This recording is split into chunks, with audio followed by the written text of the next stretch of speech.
If you're putting powder on your clients before their Brazilian wax, that's fine. It works.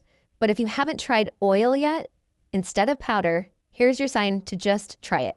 I wasn't taught to use oil or powder before waxing when I was in school. We just cleansed and went right into waxing. And it works. Powder works too. But oil is a game changer. It helps so much with the pain and irritation. I see often on Facebook pages people talking about powder and oil, and so many people that are like, I was taught that I could not use oil.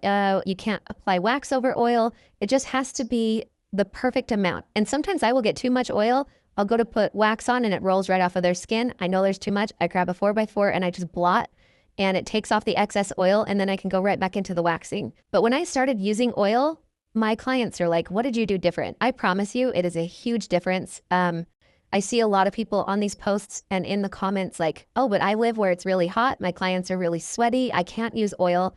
I'm here to tell you, I live in southern Utah. It gets up to close to like 120 degrees outside in the summer. Clients come in sweaty. I still have never used powder, ever, in my 14 years. I use oil every single time. I love the Dermawax oil. It smells like heaven. My clients love it.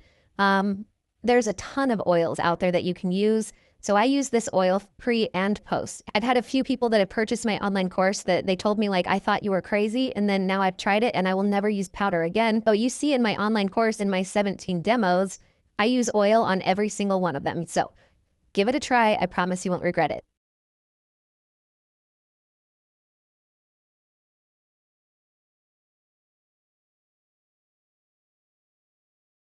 Sometimes it grows straight down, but for this example, let's say it's growing inward, okay? What you would do, pretend this is my wax stick here. I would push all the hair to the side and work on one half, as I usually do anyways, but if the hair is excessively long, we would push all this hair down, right? With that pressure, you would get your wax and apply it thinly, right? Holding down that hair, don't let it go. Then you would get your strip, you would press it into the wax, and then you would just remove like normal.